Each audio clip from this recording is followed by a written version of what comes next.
Hello, we are doing the standard algorithm, 3 digits times 1 digit, 516 times 4.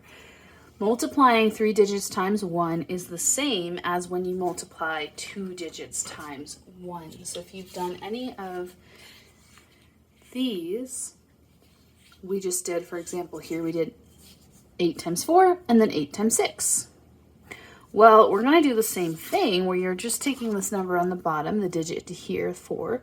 We're going to do 4 times 6, and then 4 times 1, and then 4 times 5. So it's the same thing as if there were only 2 digits up top. We are just doing it one extra time.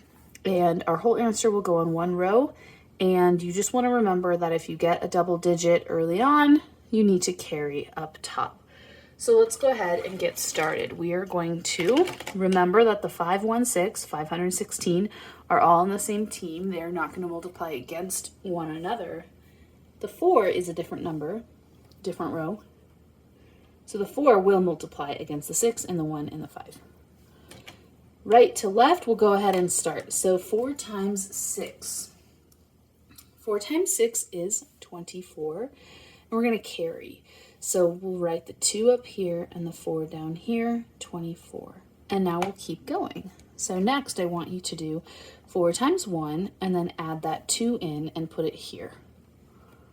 So 4 times 1 is 4 plus 2 is 6. Finally, I'd like you to multiply 4 times 5.